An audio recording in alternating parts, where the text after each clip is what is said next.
നമസ്കാരം. രോഹിണി നക്ഷത്രത്തിൽ ജനിച്ചവർക്ക് വിവിധങ്ങളും വ്യത്യസ്തങ്ങളുമായിട്ടുള്ള കർമ്മമേഖലകളിൽ ഏർപ്പെടുവാനുള്ള അവസരം വേണ്ട വിധത്തിൽ വിനിയോഗിക്കുവാനിടയുണ്ട്. അഥവാ സങ്കീർണമായിട്ടുള്ള പല വിധത്തിലുള്ള വിഷയങ്ങളെയും അഭിമുഖീകരിക്കുവാനും യുക്തിപൂർവം ലക്ഷ്യപ്രാപ്തിയിലെത്തിക്കുവാനുമുള്ള അവസരം ഉണ്ടായിത്തീരും. സന്ധി സംഭാഷണത്തിൽ വിജയം കൈവരിക്കും.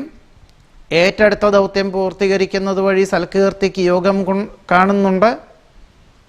ഭൂരിപക്ഷ അഭിപ്രായം മാനിച്ച് ചെയ്യുന്ന കാര്യങ്ങളിൽ പൂർണ്ണത കൈവരും.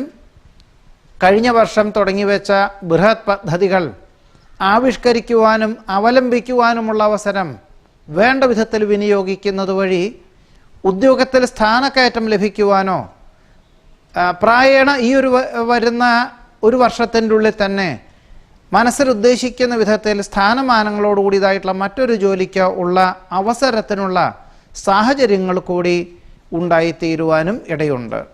അഥവാ ജീവിതത്തിന് വഴിത്തിരിവുണ്ടാകുന്ന പല വിധത്തിലുള്ള കർമ്മമേഖലകളിലും ഏർപ്പെടുവാനുള്ള സാഹചര്യങ്ങൾ വേണ്ട വിധത്തിൽ വിനിയോഗിക്കുന്നതും പ്രാവർത്തികമായിട്ടുള്ള രീതിയിൽ ലക്ഷ്യപ്രാപ്തിയിലെത്തിക്കുന്നതും ഗുണകരമായി തീരും.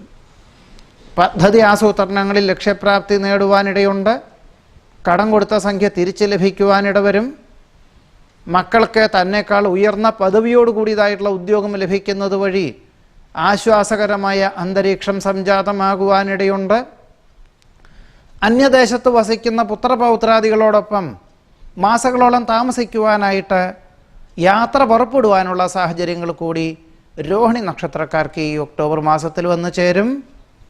നമസ്കാരം.